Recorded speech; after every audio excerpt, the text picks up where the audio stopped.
Ecclesiastes chapter 3. Familiar text. A lot of people have taught and preached and studied and read and taught and preached and continually out of that passage many times over. But I've always enjoyed it.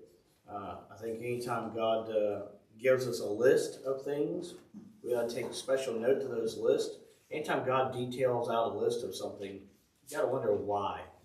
Take a look at it. Ecclesiastes chapter 3 says, "To everything there is a season and a time to every purpose under the heaven. A time to be born and a time to die, a time to plant and a time to pluck up that which is planted, a time to kill and a time to heal, a time to break down and a time to build up, a time to weep and a time to laugh, a time to mourn and a time to dance, a time to cast away stones and a time to gather stones together, a time to embrace and a time to refrain from embracing, a time to get, a time to loose, a time to keep, a time to cast away, a time to rend, a time to sow, and a time to sow, a time to keep silence, and a time to speak, a time to love, and a time to hate, a time of war, and a time of peace. What profit hath he that worketh in that wherein he laboreth?" We'll stop there. Looking through these different ones that God points out a time for all these different things. He says there, he explains it, and then gives us some different things to get our mind to focus and understand exactly what he means by this first statement. But even within that, there's great truths that God wants to teach us about those. To everything there is a season and a time to every purpose under the heaven. I find myself guilty of this as well, but I'm often amazed at how many times we go through things in our life with no consideration to what God wants us to learn from that. None whatsoever. I remember a friend of mine talking with his father and saying, "Dad, I don't know why I always struggle with this when I deal with people that have like this type personality." He's like, maybe he didn't just get along with them. His dad is a very, very intelligent person. He said, "Son," and he's also very spiritually intelligent, very spiritually minded person. He's got a lot of wisdom. And he said, "Son, it's probably because God is going to have people like that in your life, and he's trying to teach you now as a child how to deal with them, how to work with them, not just cast them off and walk away, but how to work with that person and deal with them now so that essentially so you can be effective later in your life. But you keep going through it." And he said, "I think God's probably going to keep putting people in front of you like that until you're willing to learn how to work with them, willing to learn how to deal with them, and not just get angry and dismiss the situation or walk away from it, but learn how to work with that type of person." We often do that, though. We go through all the things in our life, and we don't consider, what is it God's teaching me from this? I've seen a lot of things that my mother has dealt with, and when she dealt with my grandmother, and then it taught me some things about compassion. Watching my mom go through some things with my grandmother and her struggles, that was not easy, because that was my grandma. That was not something you want to see. But man, it sure did teach you a lot about compassion. Taught me a lot about the patience of a person with a loved one. The Bible says a brother is born for adversity. You ever wonder why? Why is the brother born for adversity? Well, if you can, I'll give you an example. A boy decided he did not like my brother. My brother had that situation happen many times because he got in lots of fights. People either just loved my brother or they hated him. There was almost never any middle ground. They either just loved him or they just hated him. Most people loved my brother. There was a few that didn't. And it seemed like as a young man, he got in a lot of fights with them. Well, the one young man thought he was going to walk up behind my brother and knock him down because he knew he couldn't take him in a fair fight. And then he would knock him down, and that would be how he'd get the upper hand. Well, I stopped him from doing that. And he thought, well, I thought you guys didn't like each other. I was like, I don't. But he's my brother. What? He's my brother. You're not going to do that. If you want to fight him, you're going to fight him fair. That was before I was saved, by the way. But anyhow, my point to it was this. If I can be at a place where I don't get along with my brother, and we'll squabble and fight about everything, argue, hate each other, but at the end of the day, there's something there that we love each other that surpasses all of that in time of need. That should be able to teach me to have that same attitude with everybody in the world, no matter who they are. God gave me that time as a training period in my life to love those who I might not want to love. I'm sure none of you ever have met somebody that you really just don't want to love. It's not that you don't get along with them, you'd just rather not love them. You'd rather not, you understand what I'm saying. But you know what? God loved everyone. For God so loved the world. And then for God so loved the world that he gave his only begotten Son. That's love in action. That's love in action. So there's a time and a season to everything. We got to take the blinders off and start being spiritually minded in everything we do. What is it you're teaching me here today, Lord? What is it you're trying to show me? Where so you can learn to use that in your life for the cause of Christ. Not to get the upper hand on somebody, not to be, in your mind, elevated over somebody or wiser, but so that you could be a better servant of Christ. We bring people into workplaces, and what do? Do we bring them in and say, all right, teach us everything you want us to know about the workplace? No. We bring them into a workplace, and then we teach them everything they need to know about the workplace. Well, God brought us into the world. He's teaching us what we need to know to be effective servants and workers for the Lord. Every bit of it. So we can be more effective in reaching the lost, more effective in building the church up, more effective in encouraging the pastor, the preacher. That's the purpose behind all these things, these seasons, and more than that. A time to be born, a time to die, a time to plant, and time to pluck up that which is planted. I gave the illustration the other night to the young kids about sowing and reaping, and many of them, we had one young lady there who was under great conviction. Well, two young ladies that were under great conviction. There was a difference in them. The one was very quick to deal with it. As soon as we explained the gospel to her, she wanted to get saved. Her sister, maybe not so much right away, but every time I would bring something up, do you know somebody like this in your life? Do you ever struggled like this? Has your mom or dad ever said this and you responded this way? And every time I would, her sister would go, she does. She would throw her sister under the bus very quickly. And the sister you could tell, was struggling with some things. I have a good idea of what, and struggling to deal with it. And I think kind of maybe even pondering the fact of, well, man, I've made a lot of bad choices. What do I do now? So I gave the illustration of when I was, I don't think we were married yet. When I had the only probably one successful garden I've ever had, other than when I was a real little kid, my mom and dad helped me with it. I'm not a very good gardener. I'm trying to learn how to. We just now are about to get our first 2 tomatoes on 4 tomato plants. But I'm not sure that one's going to turn out well because it's been on the tomato plant for about a month and it hasn't gotten any bigger and it hasn't ripened. It looks like it may have gotten tougher. I don't think that's a good sign, but I'm afraid to touch it because I don't know. So I'm kind of just leaving it alone. I messed with the one. I thought, nah, leave it alone. You don't know what you're doing. What in the world are you doing? I'm not a gardener.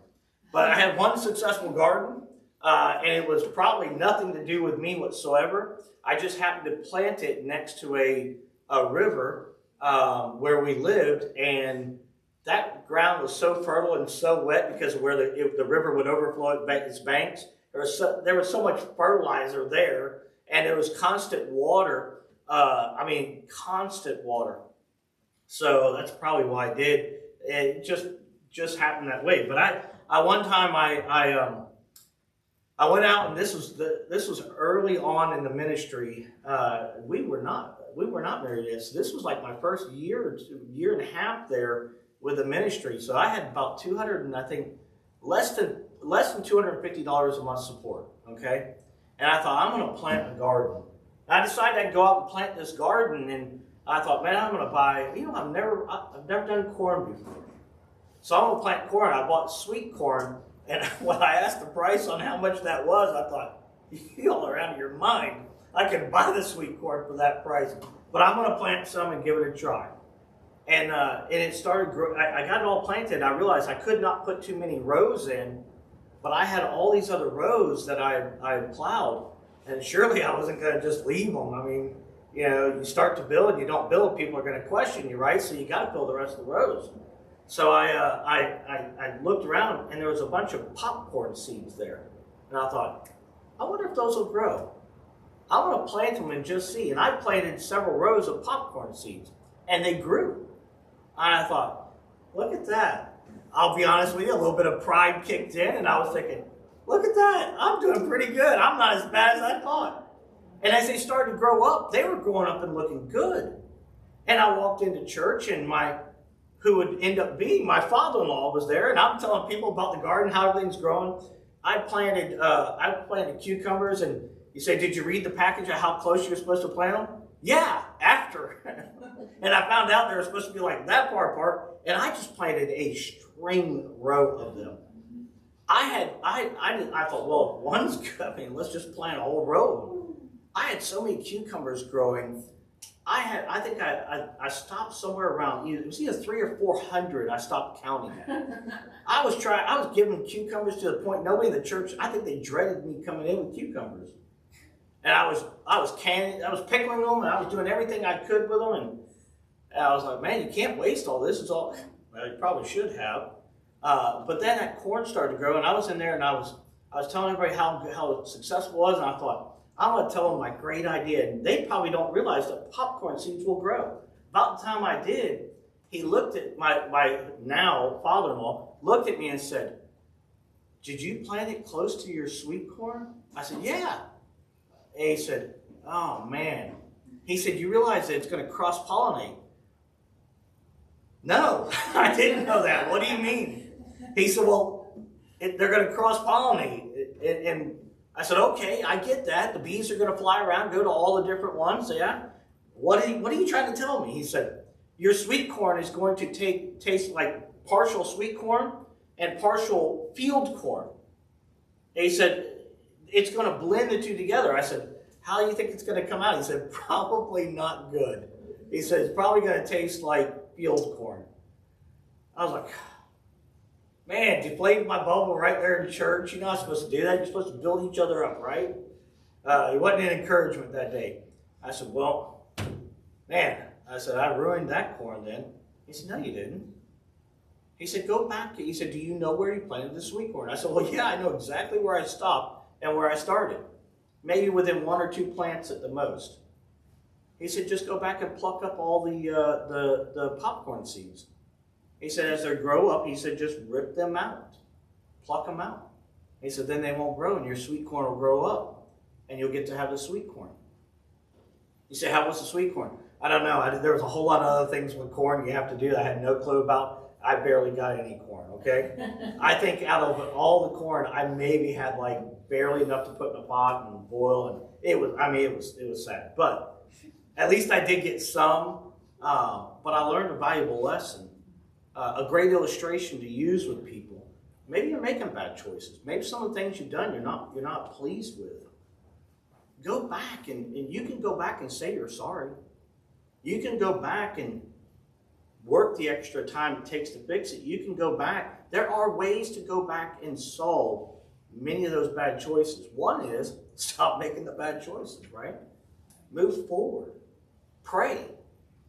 Give God a chance to get involved in it and work. There's a time to plant and a time to pluck up that which is planted. Part of it is at the end of the season. You ever went by somebody's field and you see it and you can tell they had a good garden, but then they just leave it and do nothing else with it, and it's all nasty and all that? Well, they're inviting all kinds of mold and all kinds of stuff to start growing in that field, of which they may not get rid of, but may show up at another time when they plant. You can't do that. Faith's grandfather is probably one of the best gardeners I know. He could grow in a small garden enough to not only take care of all of his needs, but at least 3 other families' worth of needs.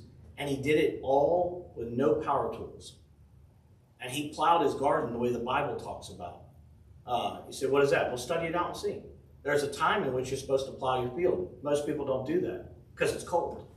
They don't, but he did. And it was always a successful garden because he did it the right way, but he was diligent about it. He knew there was a time to do this, a time to do that, a time to do this, a time to do that, and he would do it all. Now, if he was still alive, I would encourage you to selectively eat whatever he brought you, because he was also the type who would walk along and see a plant and go, oh, you can make a good sandwich out of that. And he'd pick up what looked like a weed and he'd put it on bread and eat it. And I don't think so. Oh, you can eat that. You can. I'm not chancing that though. But, I mean, he was, he lived a good long time, was extremely strong, and all, even when he passed away. There's a time for everything. And my time's about time to stop. So I won't pick up, we'll pick up next time on a time to kill, and a time to heal, and a time to break down, and a time to build up, a time to weep, and a time to laugh.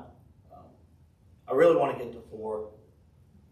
I really do, because I think the time to weep is when you see somebody's lost.